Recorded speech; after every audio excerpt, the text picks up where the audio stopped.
Olá, pessoal! Sejam bem-vindos de volta à nossa série O Sangue da Terra. No episódio anterior, mergulhamos no início da colonização e vimos como a ganância dos europeus começou a manchar de sangue esta terra. Hoje, no capítulo 2, a cruz, o rosário e a traição em Iperóigue. Vamos explorar um dos episódios mais complexos e trágicos da nossa história, a Confederação dos Tamoios. Imaginem um cenário de praias paradisíacas, matas exuberantes e uma cultura rica. Esse era o lar dos Tupinambá, um povo guerreiro e orgulhoso. Mas a chegada dos portugueses e logo depois dos franceses transformou esse paraíso num campo de batalha. Os franceses, buscando o valioso pau-brasil e um lugar para chamar de seu no Novo Mundo, a França Antártica, estabeleceram uma aliança estratégica com os Tupinambá. Para os indígenas,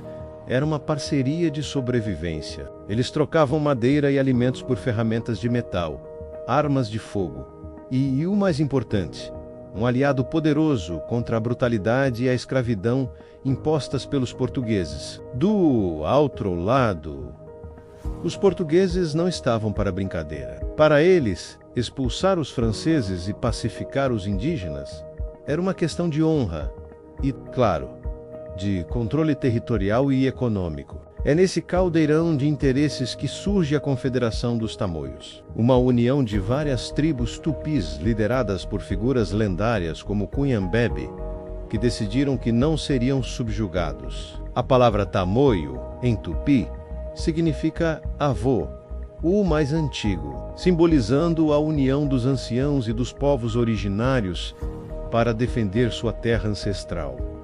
Essa aliança era poderosa. Eles resistiram bravamente, atacando engenhos, vilas e embarcações portuguesas. A costa entre o Rio de Janeiro e São Paulo se tornou um território de guerra constante, onde cada praia e cada ilha era disputada com fúria. A Confederação dos Tamoios não era apenas uma rebelião. Era a maior guerra de resistência indígena que o Brasil já tinha visto. Eles lutavam por sua liberdade, por suas famílias, por seu modo de vida. Mas os portugueses tinham uma arma que ia além dos canhões e das espadas: a fé. E é aqui que a nossa história ganha uma nova camada de complexidade com a chegada de dois jesuítas, Manuel da Nóbrega e José de Anchieta. Eles não vieram com armas, mas com a cruz e o rosário.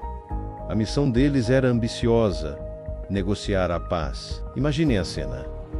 Anchieta e Nóbrega, sozinhos, caminhando para o coração do território inimigo, a aldeia de Iperóigue, onde hoje fica a cidade de Ubatuba. Eles foram como emissários da paz, mas também como representantes da coroa portuguesa. Sua tarefa era convencer os líderes tamoio a abandonar a aliança com os franceses e se render aos portugueses.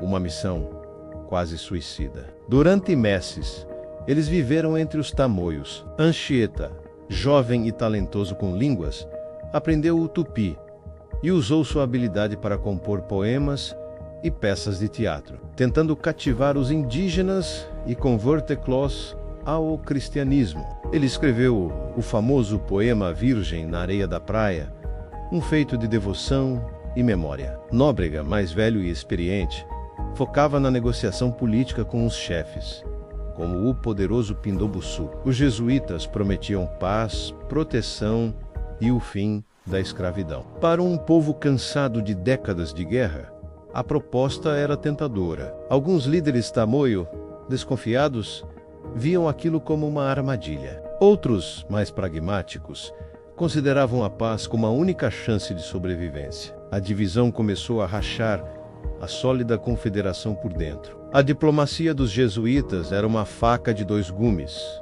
Por um lado, oferecia um alívio da guerra. Por outro, minava a unidade que era a maior força dos tamoios. Enquanto as negociações se arrastavam em Iperóigue, o tempo corria a favor dos portugueses. Eles usaram essa trégua para se reorganizar, receber reforços de Portugal e fortalecer suas posições. A paz era, na verdade, uma estratégia de guerra. Os jesuítas, intencionalmente ou não, estavam ganhando um tempo precioso para seus compatriotas. Finalmente, o acordo foi selado. O Armistício de Iperoig, o primeiro tratado de paz das Américas, foi assinado. Os tamoios concordaram em cessar os ataques e romper com os franceses. Em troca, os portugueses libertariam prisioneiros e prometeriam não mais escravizá-los. Parecia o fim de um conflito sangrento, mas era apenas o começo de uma traição devastadora. Com os tamoios neutralizados, os portugueses, liderados por Estácio de Sá, voltaram suas forças contra o verdadeiro alvo, os franceses no Rio de Janeiro. Sem o apoio crucial dos guerreiros indígenas, a França Antártica estava condenada. Em 1567, os portugueses venceram a batalha final, expulsaram os franceses e fundaram a cidade de São Sebastião do Rio de Janeiro, garantindo seu domínio sobre a região. E o que aconteceu com os tamoios e a promessa de paz foi brutalmente quebrada. Uma vez que os franceses foram derrotados, os portugueses não precisavam mais cumprir sua parte no acordo. A caça aos indígenas recomeçou com mais intensidade do que nunca. O Tratado de Paz se revelou uma armadilha mortal. Os mesmos líderes que haviam confiado em Anchieta e Nóbrega foram caçados, mortos ou escravizados. As aldeias foram incendiadas e a Confederação dos Tamoios, desmantelada pela diplomacia e depois aniquilada pela espada, chegou ao fim. O episódio de Iperoig é um dos mais dolorosos da nossa história. Ele mostra como a cruz e a espada muitas vezes andaram juntas na conquista do Brasil. Anchieta, que mais tarde foi canonizado como santo, é uma figura controversa. Foi ele um homem de paz genuíno ou um agente astuto do Império Português? A história não nos dá uma resposta simples. Ele agiu dentro do seu tempo,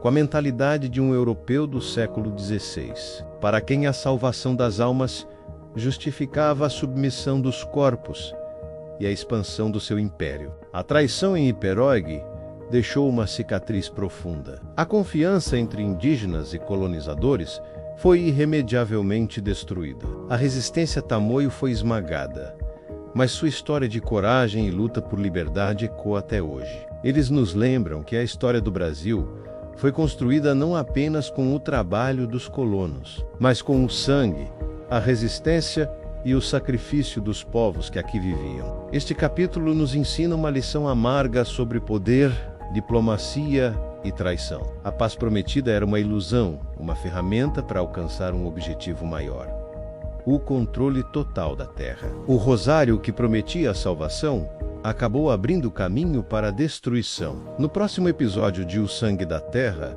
vamos viajar para o Nordeste para conhecer outra história incrível de resistência: o Quilombo dos Palmares e a luta de Zumbi pela liberdade. Uma saga que redefine o significado de resistência no Brasil. Obrigado por nos acompanhar nesta jornada. Se você gostou deste vídeo e quer continuar descobrindo as histórias esquecidas do nosso país, não se esqueça de deixar o seu like, se inscrever no canal e ativar as notificações para não perder o próximo capítulo.